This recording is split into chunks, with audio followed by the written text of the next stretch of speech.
Hello children, welcome again to my class. Today we will learn about leap year. As you know, February has 28 days. It is the shortest month of the year. But every 4 years, once in a 4 years, February has 29 days. हर 4 साल में फरवरी में 29 days हो जाते हैं. So the year in which February has 29 days is called a leap year. जिस साल में फरवरी में 29 days हो जाते हैं उस साल को हम leap year कहते हैं. So remember this.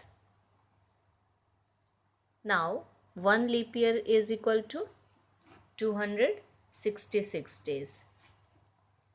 एक leap year में 366 days होते हैं क्योंकि नॉर्मल जो ईयर होते हैं उसमें 365 डेज होते हैं. 29 डेज जब हो जाते हैं फरवरी में तो एक दिन बढ़ जाता है जिसके कारण 366 डेज हो जाते हैं उस ईयर में. तो leap year is the one which is divisible by 4. हर 4 साल के बाद लीप ईयर आता है. तो अगर हमें पता करना है कि दिया हुआ साल लीप ईयर है या नहीं है तो इसके लिए हम क्या करते हैं, 4 से उस साल को डिवाइड करते हैं. अगर वो 4 से डिविजिबल है मतलब अगर रिमाइंडर 0 आता है तो वो साल लीप ईयर कहलाएगा. अगर रिमाइंडर 1, 2 या 3 आए तो वो साल लीप ईयर नहीं होगा. लेकिन कुछ एक्सेप्शंस भी हैं. मतलब कि 4 से डिविजिबल होने वाला रूल किसी किसी पे अप्लाई, कुछ ईयर्स हैं जो जिन पे अप्लाई नहीं होता है. इन ईयर्स को कहा जाता है सेंचुरियल ईयर. मीन्स जिस ईयर में सेंचुरी चेंज हो जाती है. हर 100 साल के बाद सेंचुरी चेंज हो जाती है क्योंकि 1 सेंचुरी में 100 ईयर्स होते हैं. तो जो सेंचुरियल ईयर होता है वो लीप ईयर होगा या नहीं होगा ये हम 4 से डिवाइड करके कंफर्म नहीं कर सकते हैं. इसके लिए हमें पता करने के लिए 400 से डिवाइड करना होगा. अगर वो 400 से डिविजिबल है ये सारे ईयर्स तो तभी वो लीप ईयर कहलाएंगे. 4 से हो सकता है डिवाइड लेकिन 400 से डिवाइड अगर नहीं होगा तो वो लीप ईयर नहीं कहलाएगा. तो अब आइए हम लोग कुछ एग्जाम्पल्स देखते हैं जिससे हमें पता चले कि कैसे हमें लीप ईयर फाइंड करना है. यहाँ एग्जाम्पल है 2014 जिसको कि हमें चेक करना है कि is this a leap year और नॉट. तो हम इसे 4 से डिवाइड करेंगे. तो 4 5 20. This is cancelled. Bring down 1. It is not divisible. So put 0. Then bring down 4. Now 4 3s are 12. Remainder is 2. So अब आपने जब डिवाइड कर लिया तो आपको यहाँ पे स्टेटमेंट लिखना होगा.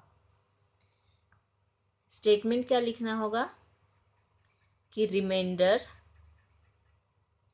इज नॉट इक्वल टू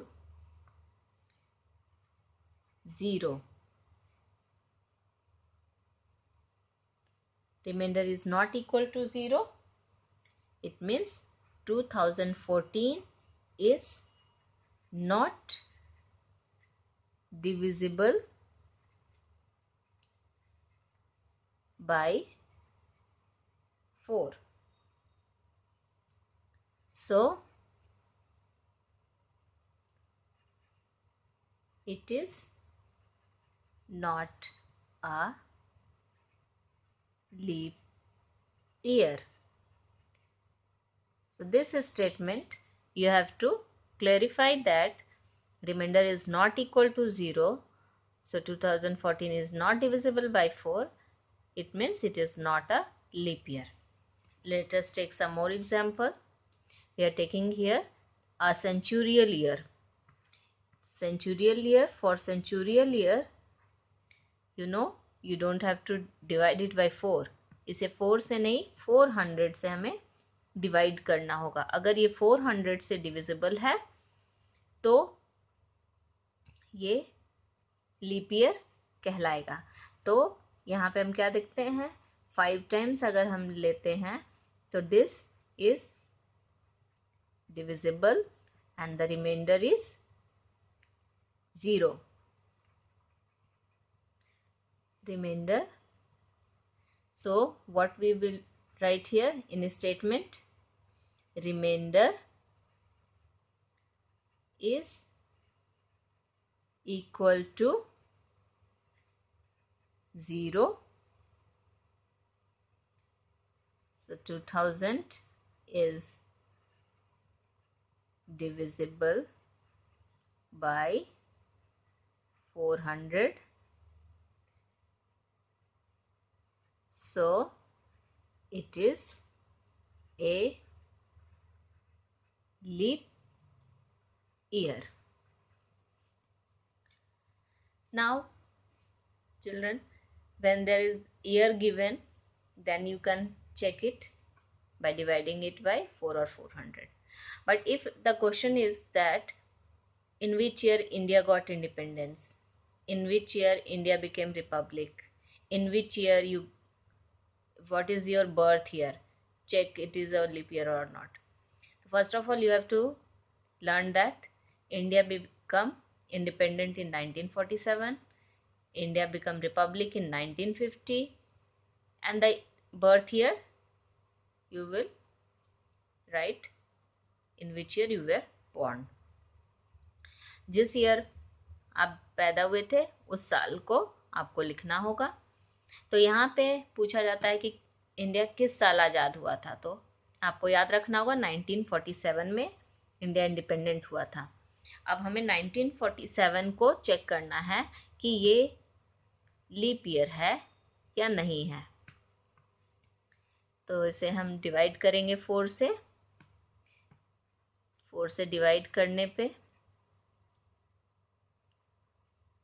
यहाँ पे हम देखते हैं कि रिमाइंडर 3, रिमाइंडर यहाँ पे 3 आ रहा है. तो सेम स्टेटमेंट हम लिखेंगे कि reminder is not equal to 0. So it is 1947 is not divisible by 4. So it is not a leap year. Okay children, तो इस तरह से लीप ईयर कैसे हम पता करेंगे, इस पे बेस्ड क्वेश्चंस बनाए जाते हैं. आप इस तरह के क्वेश्चंस को प्रैक्टिस कीजिए.